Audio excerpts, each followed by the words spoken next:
তওবা করেন। অনেকে মিথ্যা কথা বলি, অনেকে আমরা মানুষকে গালিগালাজ করি। আজকে তওবা করেন, জোহরের নামাজ থেকে শুরু করবেন। অনেকে আছে নামাজ পড়েন না, যাই হোক যা হয়েছে এখন থেকে তওবা করে জোহরের নামাজ থেকে শুরু করে তওবা করেন। রব্বুল আলামিন আজকে 2000 দিন, আজকে জোহরের নামাজ থেকে শুরু করে আমার জীবনে যতদিন আমি হায়াত পাবো ততদিন আমি নামাজ ছাড়বো না। আল্লাহর কাছে তওবা করেন।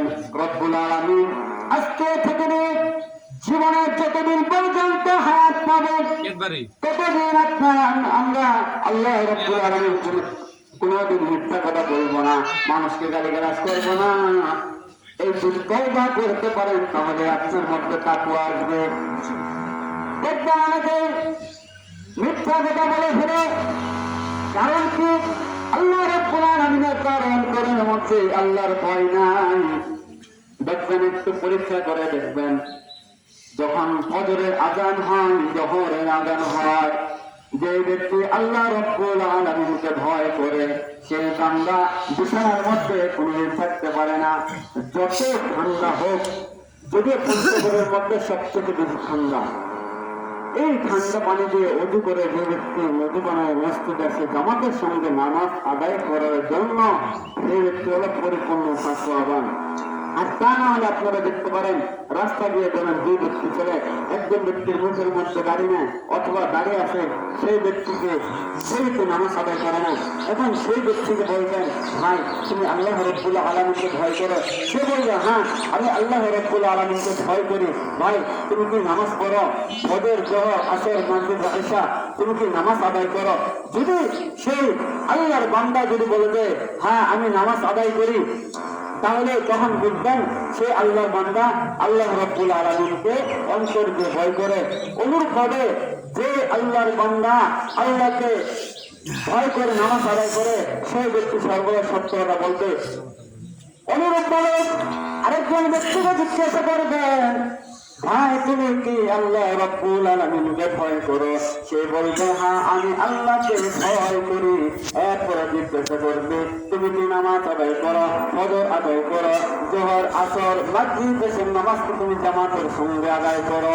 যদি তখন আল্লাহ রাব্বুল আলামিনের গোলাম যদি বলে আমি নামাজ আদায় করি 5 ওয়াক্ত তাকবীর আল্লাহর সাথে, তখন বলবেন, বুঝতে পারবেন সে আল্লাহর গোলাম হলো, আল্লাহকে খাঁটি ভাবে তওবা করে, আল্লাহকে ভয় করে। আর যে ব্যক্তি বলে আমি আল্লাহকে ভয় করি, আমি নামাজ 5 ওয়াক্ত পড়তে পারি না। কেন পড়তে পারেন না? আমার কাজ আছে, আমার মাঠে ঘাটে কাজ আছে, আমার ব্যবসা আছে, বাজারে দোকান আছে, তাই বাবা আমি নামাজ পড়তে পারি না। তখন বুঝতাম যারা এত কিছুর অজুহাত দিচ্ছে তারা মূলত আল্লাহ রাব্বুল আলামিনকে অন্তর দিয়ে মনে প্রাণে বিশ্বাস করে ভয় করে না, তারা ভয় করে একমাত্র মুখে মুখে। এই জন্য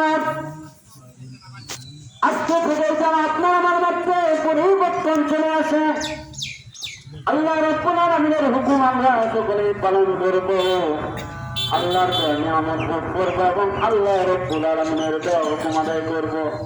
দেখা যায় ঢাকায় মসজিদের মধ্যে জায়গা পাওয়া যায় না, ঢাকায় মসজিদগুলো ভরে যায়। আমরা অবাক হয়ে যাই কিভাবে সম্ভব, তারা এত চাকরি বাকরির মাঝে এত টাকা পয়সা, তাও তারা নামাজ আদায় করতেছে। আর গ্রামে আসলে খুব আফসোস লাগে, মানুষ ঘরের মধ্যে থাকে, মানুষ দোকানে বসে জীবত করে, কিন্তু মসজিদে আসে না, ঠিক কিনা? এই জন্য যেমন ভাবে আমরা কুরবানি করতেছি, আমরা সকলে নামাজ আদায় করব এবং আমরা এইখান থেকে আল্লাহ রাব্বুল আলামিনের নির্দেশনায় চলবো। আল্লাহকে বলেছেন তাকওয়াবান হওয়ার জন্য আমরা সকলে ইনশাআল্লাহ আল্লাহকে ভয় করবো। তো ইনশাআল্লাহ আমরা সকলে আল্লাহকে ভয় করবো। যে কথাগুলো বললাম, আল্লাহ রাব্বুল আলামিন আমাদের সবাইকে একটু কথা বলার উপর আমল করার জন্য তৌফিক দান করুন।